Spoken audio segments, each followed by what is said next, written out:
బీసీలు అట్రాసిటీలు చేయట్లేదనంటే అదే బీసీలు 6 కలిసి మొన్న బాల బంటు అనే వ్యక్తిని నల్గొండ జిల్లా అంటే ఇప్పుడు సూర్యాపేట జిల్లా పట్టణంలోనే 6 గౌడ కులానికి సంబంధించిన బీసీలే కదా వాళ్ళు ప్రేమ పెళ్లి చేసుకున్నారని చెప్పేసి వాళ్ళ సొంత భావను నరికి చంపింది. అందులో ముసలామె కూడా ఉండరు, వాళ్ళ నానమ్మ ఆమె కోరిక మేరకు అని చెప్పేసి కూడా పోలీసులు ప్రకటించారు కదా. నేను బీసీలు చేయట్లేదు అనట్లేదు. ఈ దేశంలో ఎవ్రీ 7 minutes అట్రాసిటీ జరుగుతుంది. జెన్యూన్. ఆ ఎవ్రీ 7 minutes జరిగే అట్రాసిటీలో 1% కూడా న్యాయం జరగట్లేదు. అందులో తిరకాసు ఏంటంటే ఈ ఫేక్ అట్రాసిటీస్ ఒక తిరకాసు అయిపోయింది. ఇప్పుడు మాలబంటు విషయంలో నేను స్టడీ చేశా. కొన్ని మీడియా వాళ్ళు మాట్లాడితే ఏమన్నారంటే ఫ్రెండ్షిప్ చేసి ఫ్రెండ్స్ చెల్లెని మోసం చేసి ప్రేమించి పెళ్లి చేసుకున్నాడని అంటున్నారు. వాస్తవానికి వాళ్ళ మధ్య ఫ్రెండ్షిప్ ఉండడానికి ఒక బలమైన కారణం ఉంది. ఈ గౌడ కులం ఏదైతే ఉందో వాళ్ళ ఊర్లో యాదవ్ కులంతో గొడవలు పెట్టుకుంది. యాదవ్ కులం టార్గెట్ చేసినప్పుడు ఆల్మోస్ట్ యాదవ్ కులం వీళ్ళని చంపుతా అని రెడీ అయినప్పుడు గౌడ కులాలనే ఈ కుటుంబాన్ని అప్పుడు హీరోగా ఎంట్రీ ఇచ్చినోడే ఈ మాలబంటు. ఇతనికి మంచి బలం ఉంది, అక్కడ మంచి పట్టు ఉంది. ఇతను మాల కులస్తుడైనా అన్ని కులాలతో ఉన్నారు. ఈయన ఫ్రెండ్స్ సర్కిల్ ను చూస్తే ఎక్కువ మంది మాదిగలు ఉన్నారు, బీసీలు ఉన్నారు, రెడ్లు ఉన్నారు, అందరు ఉన్నారు. ఈయనతో మంచి సర్కిల్ మెయింటైన్ చేస్తాడు ఆయన. ఈయన హీరోగా అక్కడ రంగంలో దిగి ఆ యాదవ కులం నుండి వీళ్ళని రక్షించాడు. సహజంగా సినిమాలో జరిగినట్లు తన కుటుంబాన్ని కాపాడిన హీరో కాబట్టి వయసులో వచ్చిన అమ్మాయి అతని అట్రాక్షన్లో పడింది.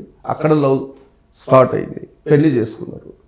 ఇక పెళ్లి చేసుకున్న తర్వాత ఆ ముసలావిడ వాళ్లకు రెచ్చగొట్టే విధానంతో వాళ్ళు రెచ్చిపోయి వాళ్ళని హతమార్చారు. దౌర్భాగ్యం ఏంటంటే నేటి వరకు ఇప్పుడు తీర్మానం వలన కావచ్చు, నేను మాదిగల పక్షాన ఉంటా, వర్గీకరణ పక్షాన ఉంటా మాట్లాడతాడు. ఆయన ఒక జర్నలిస్ట్ అయితే ఆయనకు ఒక సామాజిక బాధ్యత ఉంటే క్యాస్ట్ అట్రాసిటీ అది, కుల ఉన్మాద హత్య అది, దాని మీద మాట్లాడాడు ఆయన. మాట్లాడాలి కదా. విఠల్ నేను కాపు నాయకునని బడాబడా డైలాగులు కొట్టాడు. బీసీల తరపున వకాల్తా పుచ్చుకున్నాడు. మరి అట్రాసిటీని ఖండించాడు? ఖండించలేదే.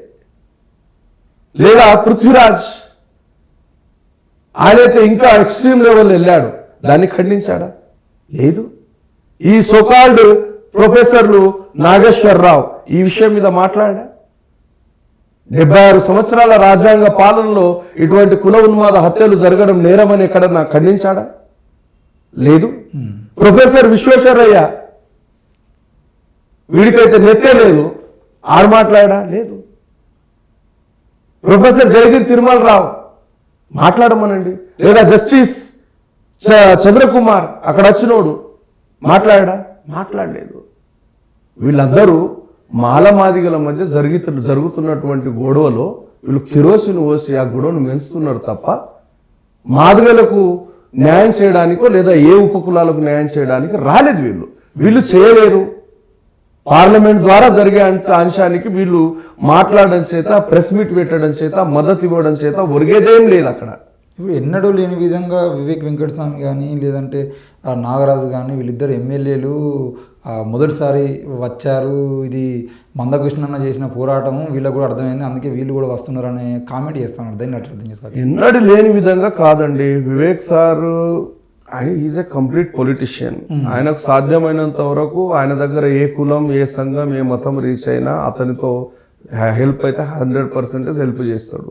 ఎవరికి వెనక్కి పంపడు. ఖచ్చితంగా మాలల్ని రాజకీయ శక్తులన్నీ కలిసి ఒంటరి చేసే ప్రయత్నంలో నేను ఆ కులంలో పుట్టిన వ్యక్తిగా నా నైతిక బాధ్యత నా కులాన్ని కాపాడుకోవడం.